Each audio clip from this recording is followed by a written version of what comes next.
एका नेत्याचा एक व्हिडिओ समोर आला आणि पश्चिम बंगालमध्ये एमआयएमचा गेम ओव्हर झाला अशी चर्चा सध्या सुरू आहे। हो, ऐन निवडणुकीच्या तोंडावर असदुद्दीन ओवैसींच्या एमआयएम पक्षानं एक घोषणा केली आहे। हुमायून कबीर या स्थानिक नेत्याच्या पक्षासोबतची युती त्यांनी तोडली आहे आणि त्यामुळं आता पश्चिम बंगालच्या निवडणुकीत मोठा ट्विस्ट आलाय। 23 एप्रिल आणि 29 एप्रिलला 2 टप्प्यात पश्चिम बंगालमध्ये 294 जागांवर निवडणूक पार पडणार आहे विधानसभेची। पण ऐन निवडणुकीच्या तोंडावर हुमायून कबीर या नेत्याचा कोणता व्हिडिओ बाहेर आलाय, एमआयएमची त्यामुळे कशी गोची झाली आहे, निवडणुकीचं वारं कसं फिरू शकतं, सगळं समीकरण सोपं करून सांगतो। नमस्कार, मी सुधीर काकडे, लोकमतमध्ये तुमचं स्वागत आहे।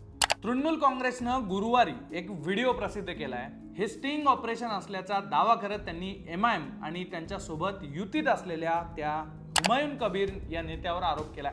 या व्हिडिओत काय आहे तर हुमायून कबीर हे एका व्यक्तीशी बोलताना दिसतात। ममता बॅनर्जींपासून मुस्लिम मतांना दूर करायचं, त्यांना आपल्या सोबत घ्यायचं, त्यामुळं हिंदू मतही भाजपकडे जातील आणि भाजप सत्तेत येईल अशा अर्थाचा एक संवाद या क्लिपमध्ये हुमायून कबीर हे करताना दिसत आहेत। जवळपास 19 मिनिटाचा हा सगळा व्हिडिओ आहे। धक्कादायक म्हणजे या कामासाठी 1000 कोटींचा डील झालाय आणि त्यातले 100 कोटी आपल्याला ॲडव्हान्स मिळाल्याचं सुद्धा या व्हिडिओत हुमायून कबीर हे बोलत असल्याचा आरोप तृणमूलनं केलाय। यामध्ये त्यांनी भाजपवर, भाजपमधल्या बड्या नेत्यांवर सुद्धा आरोप केलेत। हुमायून कबीर यांनी त्यांचं नाव घेतल्याचं तृणमूल काँग्रेसनं म्हटलंय। या व्हिडिओचं किंवा या स्टिंग ऑपरेशनची पुष्टी लोकमत करत नाही।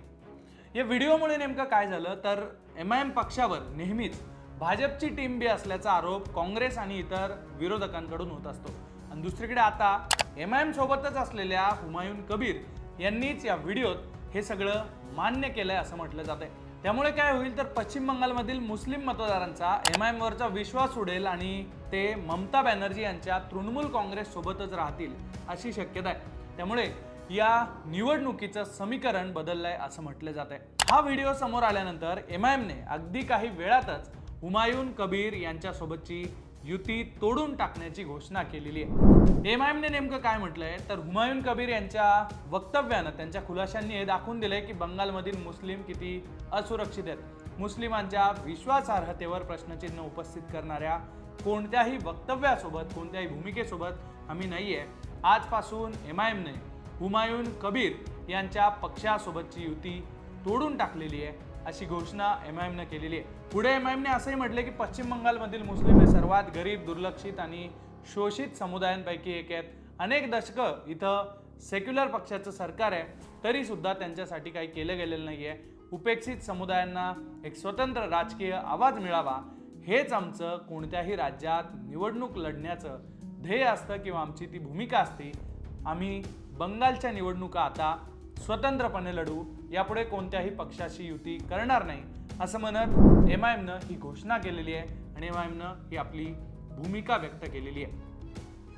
तृणमूल काँग्रेसने पत्रकार परिषदेत आरोप केलाय की मुख्यमंत्री ममता बॅनर्जी यांचा पराभव करण्यासाठी भाजपनं कोट्यवधी रुपये खर्चून हा सगळा कट रचलाय आणि त्याच कटाचा हा भाग आहे।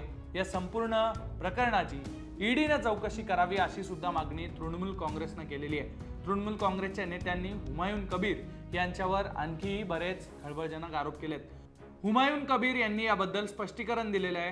हुमायून कबीर यांनी म्हटलेलं आहे की माझ्यावरचे हे सगळे आरोप खोटे आहेत, हा व्हिडिओ AI जनरेटेड आहे असं त्यांनी म्हटलेलं आहे। तृणमूल काँग्रेस आपल्या विरोधात जाणीवपूर्वक षड्यंत्र किंवा बदनामीचा कट करत आहे, त्यामुळे आपण तृणमूलच्या बड्या नेत्यांविरोधात मानहानीचा दावा करण्याची, खटला दाखल करण्याची तयारी करतोय असंही त्यांनी म्हटलेलं आहे। तसा त्यांनी इशारा तृणमूलच्या बड्या नेत्यांना दिलेला आहे। मैं बोल रहा है ममता बनर्जी कभी 2026 में इलेक्शन के ऊपर सत्ता में नहीं आएगी।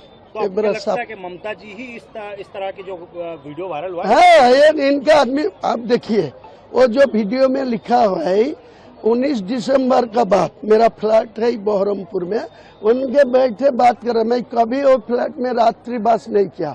मैं दिन में 10 बजे जा रहा तो 4 बजे फिर मेरा असली घर वहाँ पर जा रहा है 30 किलोमीटर।